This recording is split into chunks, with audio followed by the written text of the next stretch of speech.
एक लड़की वाला भोपाल के अंदर मेरे साथ मामला है, मौलाना 2-3 सालें हो गई मेरी बेटी बड़ी परेशान है, कुछ असर है उसके ऊपर, ज़रा देख लो। मैंने कहा भैया मुझे देखना वेखना नहीं आता, मैं क्या, अरे मौलाना चलिए तो कुछ दमम कर दीजिए, देख तो गए तो वो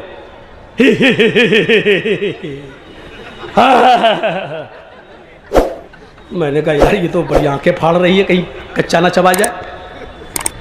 क्या है, अपने बाप से कहती किसको लाया है, बड़े बड़े आ गए कुछ नहीं कर पाए, ये कल का लौंडा ये क्या करेगा।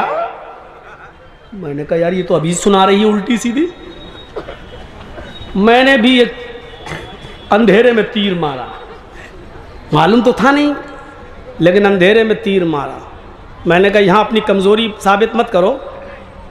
मैंने लड़की के बाप से कहा अरे कहाँ यार पागल बनाने चले आए हो, इसको कुछ हुआ भी है? क्या बात कर रहे हो, 3-4 साल से मैं परेशान हूँ, लाख रुपया इलाज में चला गया। मैंने कहा ये तो बेवकूफ़ बना रही, इसको कुछ हुआ ही नहीं है। कहते क्या बात कर रहे हो। मैंने कहा सुनो, उसके कान में मैंने कहा लड़की के बाप से, तुम्हारी बेटी जिस लड़के से शादी करना चाहती है तुम्हें एतराज़ है। क्या बात कर रहे हो। मैंने कहा वो स्कूल में जाती थी, किसी लड़के से प्यार कर बैठी है। ये सब मैं ऐसे ही कह रहा हूँ, मुझे खुद नहीं मालूम, अंधेरे में तीर चला रहा हूँ मैं।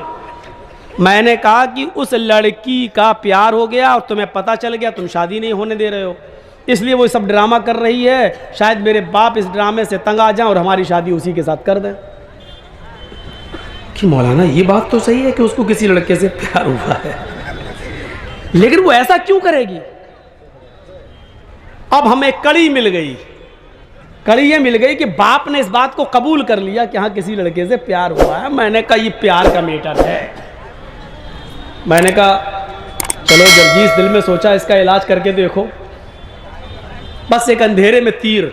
मैंने कहा अच्छा ठीक है, एक काम करो 1 किलो सरसों का तेल लाओ।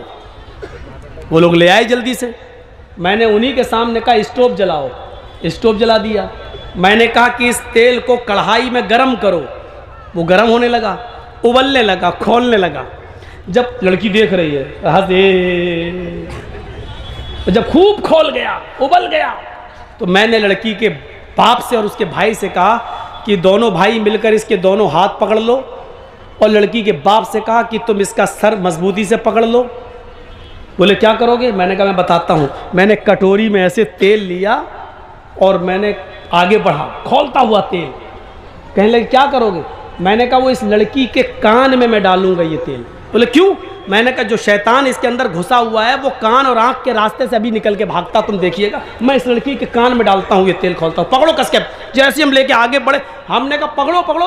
हमने कहा इस लड़की को कुछ नहीं होगा, वो जिन्नात भागेगा जो इसके अंदर है, पकड़ो। उन लोगों ने मजबूती से पकड़ा और जैसे ही मैं करीब गया वो कहती ए मौलवी क्या कर रहा, मुझे कुछ नहीं हुआ, मुझे कुछ नहीं हुआ।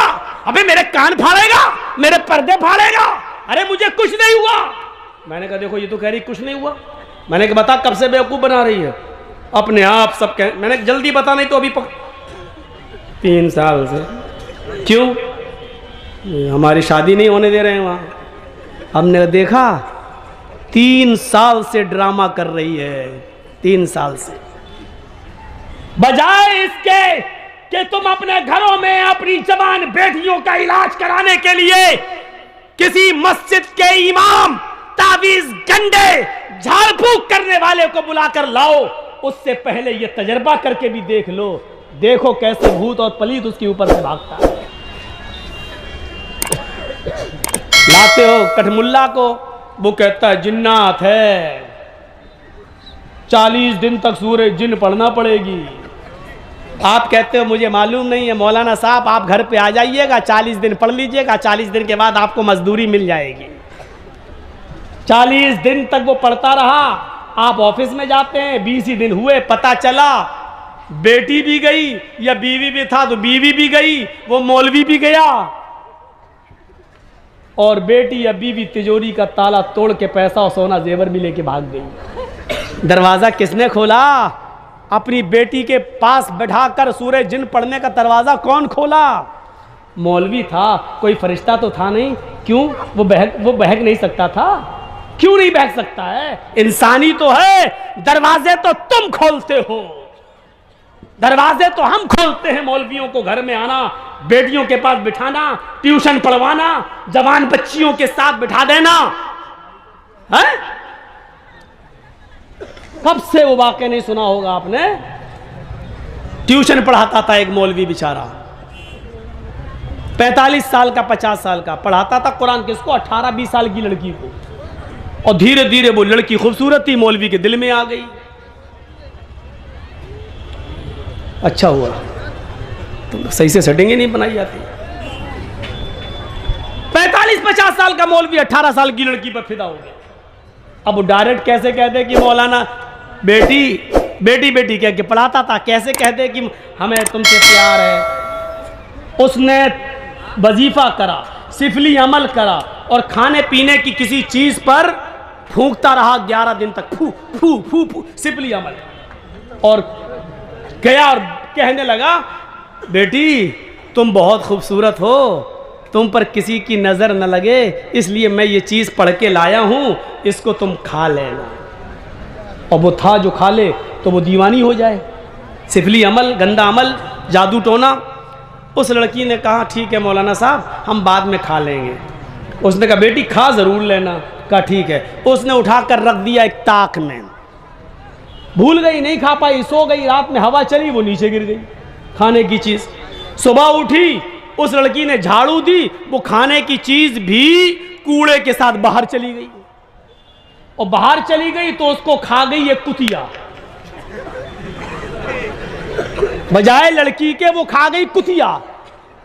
अब बजाय लड़की के वो कुतिया मौलाना साहब पे आशिक हो गई।